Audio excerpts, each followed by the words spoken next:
The idea of a three-stage life, full-time education, full-time work, full-time retirement, is not going to stay, and we have to move to multi-stage lives, and that has a huge set of implications. Tangible and intangible asset.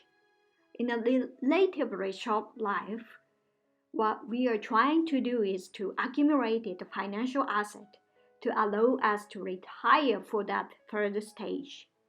But when we extend life, then we have to build asset that help us to work longer, and those are things like productivity, vitality, and transformation. About intangible asset, we divide it into three categories. Those assets which are indispensable to living their 100-year life.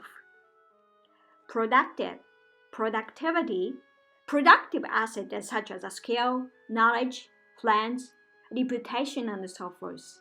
What should be done to form the friendships with those who could help us explore our career? About intangible assets is how important relationships are.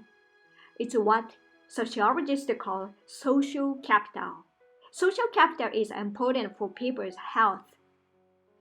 When we looked more deeply at the three types of intangible assets, productivity, vitality, and transformation assets, we realize is that each one of those has an element of social capital, and that sense that to be productive us need to form relationships with people who can mentor us, can coach us, but can also be people to talk to.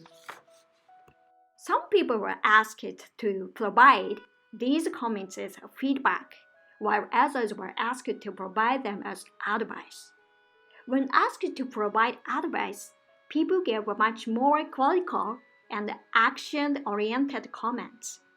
Why is asking for advice more effective than asking for feedback?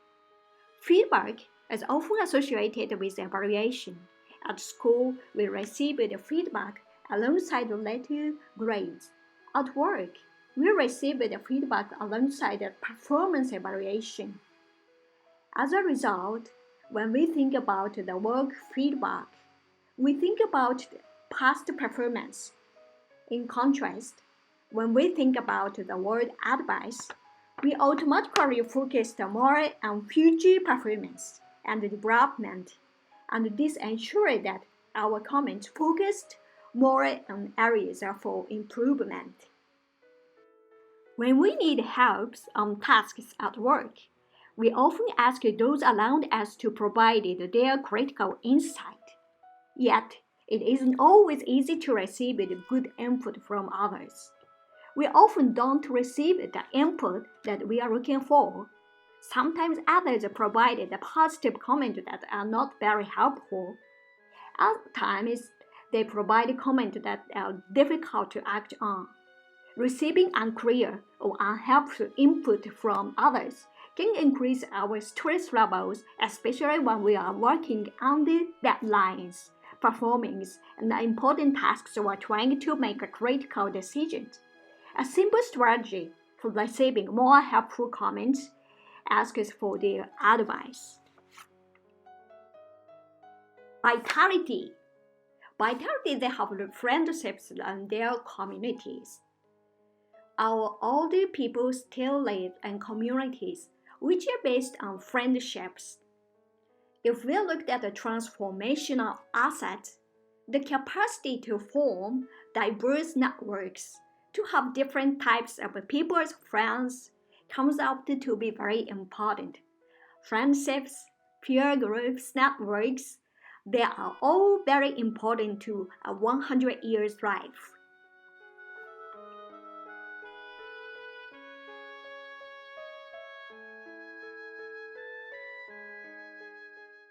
The vitality asset, health, is the number one asset. In the past, many business persons overwork.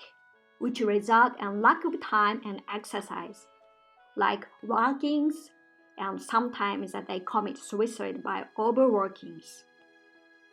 When Japan needed to rebuild after the Second World War in the past, the country decided to do that through the cooperation as indeed did America and Europe.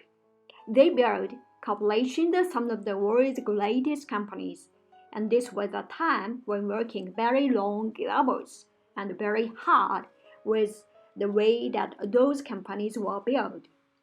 But we now is a work in a global world, which means that everybody could work every single minute of the day. There's always something to do in a time of connectivity, and at the same time, we have technology that means people do not have to work these very long hours, and they are going to be working until they are 80.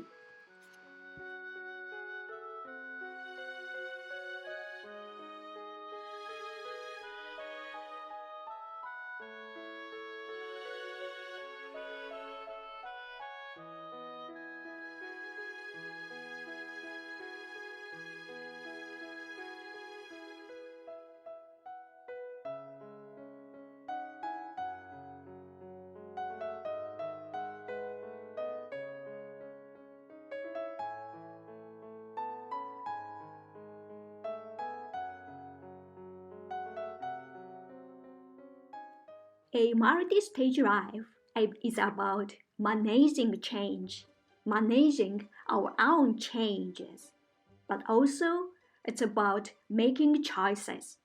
Making choices about what it is we want to be.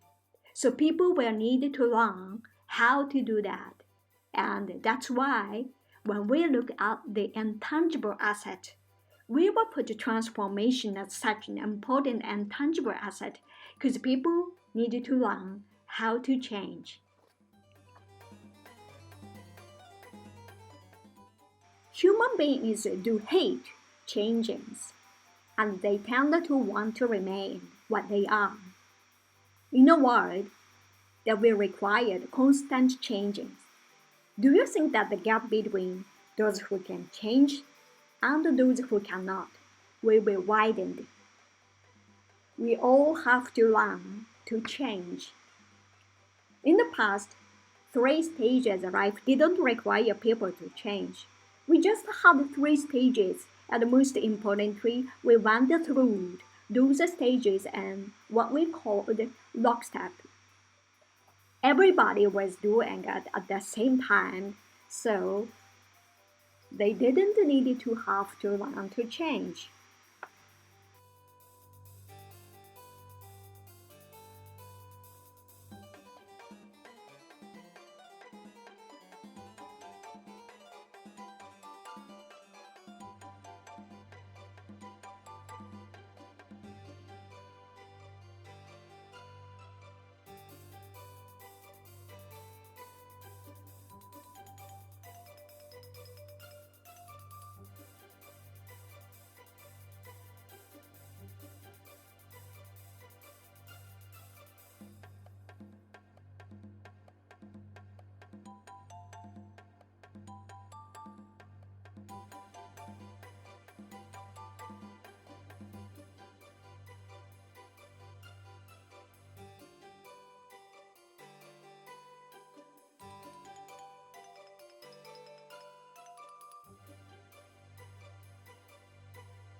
Bye.